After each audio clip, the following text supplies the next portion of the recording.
Welcome to the WRAL Daily Download. I'm your host, Amanda Lamb. For the first time, the Wake County School Board is meeting since a student was fatally stabbed at Southeast Raleigh Magnet High School last week.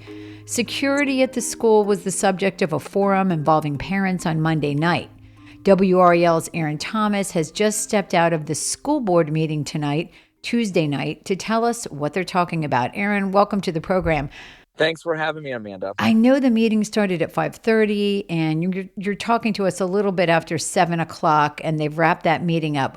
Tell me about how much of this meeting was this conversation part of that?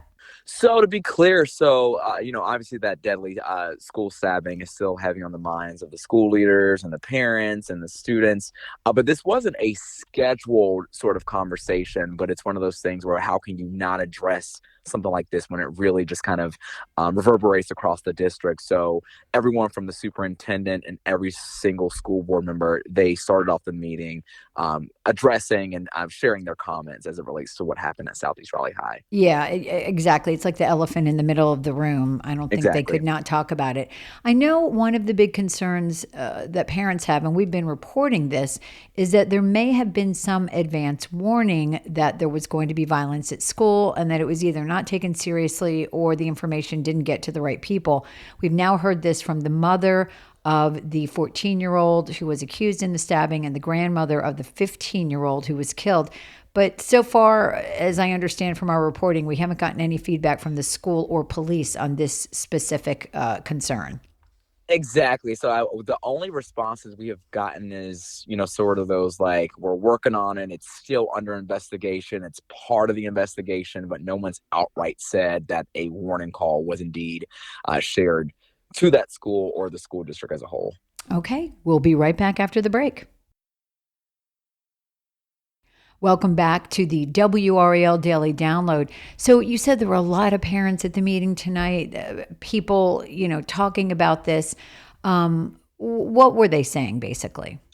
So the overall theme is, despite what happened, this tragedy, loss of a 15-year-old boy, they don't want this particular incident to define Southeast Raleigh High School. They're going on and on again about how it's a strong community and how resilient this particular school is, and also not forgetting that, hey, this is a magnet school. This is a school that some parents want their kids to go to, and let's not forget that this school actually drawed more than $1 million in scholarships that many students achieved. So it's like, how do we move forward, but also not let what happened cast a shadow and ruin the reputation that Southeast Raleigh has. Yeah, I mean, absolutely. And I know right after the incident, we had a team of reporters on it. And one of the things that some of the parents said was, hey, we need more security. And they talked about things like metal detectors.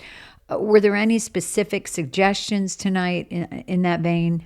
So, Amanda, having covered Wake County schools for, I'd say, more than 3, 4 years now, this still has not come up. It's the largest school district in the state, and several school districts around Wake County, they've now implemented metal detectors or considering implementing metal detectors, but this still hasn't come up from school leaders. It's definitely come up from parents who are open to it, but we have not heard this come out from any of the school boards members' mouths. And what about the concern that we talked about before the break about the possibility that there was some warning about this potential violence and it was not, it was not heard, it was ignored, or it just didn't get to the right people? Is that something parents have been talking about or aware of, that discussion?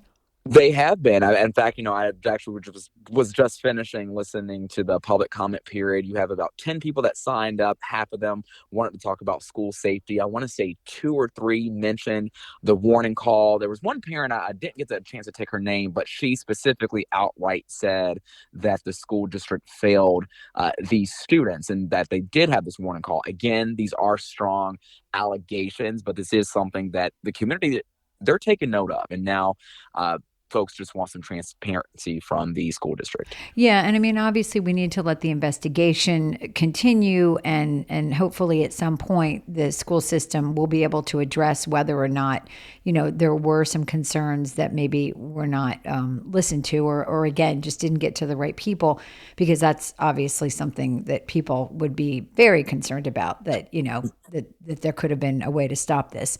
Obviously, there weren't any decisions made tonight, but I think it sounds like, from what you're saying, the fact that everyone is so vocal that this is a conversation that's going to continue.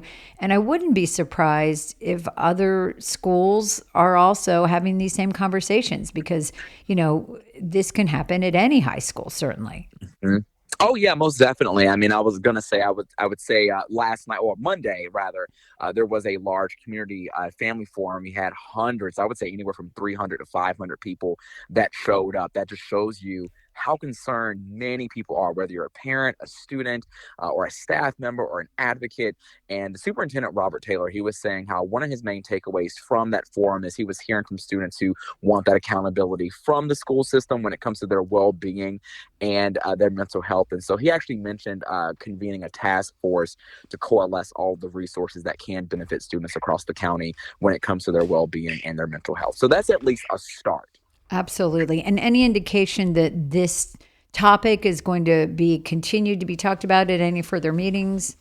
So I would, as far as any further meetings, we've already had a school and safety committee meeting that was the day after the deadly stabbing, but of course that was already scheduled. We had this particular meeting, which was the first regular scheduled board meeting since that deadly stabbing happened. Not aware of anything that's going to happen as far as Wake County Schools goes, but I do know there are a lot of organizations within the community that are sort of having their own forums, just so that this does stay at the forefront of many people's minds. Absolutely. Well, Aaron, thank you so much for your reporting and your insight. And I know you will continue to follow this. And thank you for listening to the WRAL Daily Download. This has been a production of WRAL News. If you're listening to this podcast on WRAL.com or the WRAL app, you can also find it on any podcast app: Apple, Spotify, Overcast, pretty much anywhere you get your podcasts. And again, thanks for listening to the WRAL Daily Download.